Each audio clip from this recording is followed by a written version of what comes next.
जब भारत पर हुआ था हमला, इजराइल बन गया था भगवान। इजराइल ना होता तो भारत का नक्शा बदल जाता। इजराइल का विरोध करने वाले नहीं देख पाएंगे रिपोर्ट।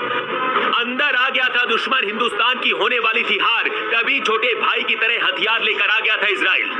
उस दिन अगर इजराइल ने भारत का साथ ना दिया होता तो दुश्मन देश भारत पर कब्जा कर चुका होता। पूरी दुनिया ने भारत का साथ छोड़ दिया था। इजराइल ही वो देश था जिसने हिंदुस्तान के लिए 57 मुस्लिम देशों से दुश्मनी ली थी। इजराइल छोटे भाई की तरह हिंदुस्तान के लिए मैदान में आ गया था और अपने सबसे खतरनाक हथियारों से भारत के दुश्मन को ऐसे धुआं किया था कि आज तक वो जख्म पाकिस्तान नहीं भूला है। पीएम मोदी इजराइल का साथ क्यों दे रहे जानते हैं आप? भारत के लिए इजराइल कैसे भगवान बना था, 23 साल पुरानी कहानी जानेंगे तो इजराइल के लिए आपकी आंखों में आंसू आ जाएंगे। जितना बड़ा भारत का मणिपुर राज्य है उतना ही बड़ा पूरा इजराइल देश है, लेकिन अकेले ही दुनिया के 57 मुस्लिम देशों को टक्कर देता है। हमारे देश में कुछ लोग सवाल उठा रहे हैं कि आखिर पीएम मोदी इजराइल का साथ क्यों दे रहे हैं। ऐसे लोगों को आज ये पूरी रिपोर्ट जरूर देखनी चाहिए, क्योंकि भारत और इजराइल के रिश्ते की कहानी जानकर आपकी आंखें भर आएंगी। 1999 में पाकिस्तान ने अचानक से भारत पर हमला किया था। कारगिल युद्ध के दौरान पाकिस्तानी सेना पहाड़ियों के ऊपर मजबूत बंकरों में छिपी हुई थी। इन बंकरों की सुरक्षा दीवार इतनी मजबूत थी कि भारतीय सेना किसी भी तरह से नीचे से नहीं तोड़ पा रही थी। भारत की वायुसेना के पास भी उस दौरान ऐसा कोई बम नहीं था जो दूर से पाकिस्तानी सेना के बंकरों को खत्म कर पाए। भारत के सैकड़ों जवान शहीद हो चुके थे। एक वक्त ऐसा लगा जैसे करगिल युद्ध भारत हार जाएगा, क्योंकि भारत पहले से तैयार नहीं था इस युद्ध के लिए। लेकिन इसी दौरान छोटे भाई की तरह अचानक से इजराइल की एंट्री हुई। 1999 में इजराइल के प्रधानमंत्री थे एहूद बराक, जिन्होंने अटल बिहारी वाजपेयी को फोन मिला दिया।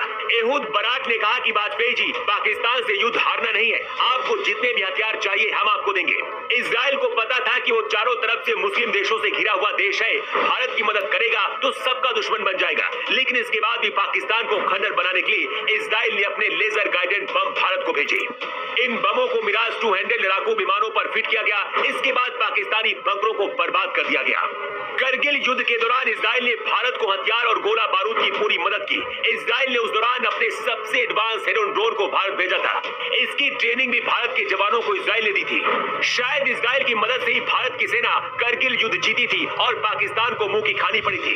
जो लोग कहते हैं इजराइल का समर्थन नहीं करना चाहिए, अगर उन्हें ये पता होता कि इजराइल ने भारत पर कितने एहसान किए हैं तो शायद कभी ऐसा नहीं बोलते।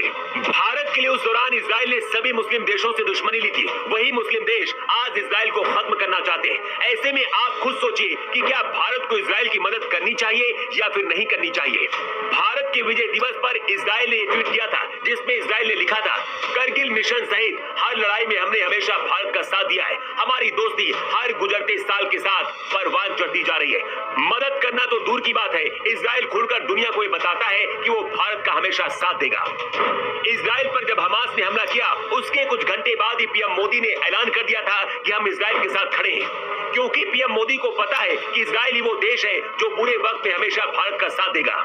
कहते हैं असली दोस्त की पहचान तभी होती है जब वो बुरे वक्त में आपके साथ खड़ा होता है और आपकी मदद करता है। अगर इजराइल ना होता तो शायद करगिल युद्ध के बाद भारत का नक्शा बदल जाता। अब करीब 23 साल बाद भारत इसी एहसान का बदला इजराइल के साथ चुका रहा है। क्या आपको भी लगता है कि भारत को इजराइल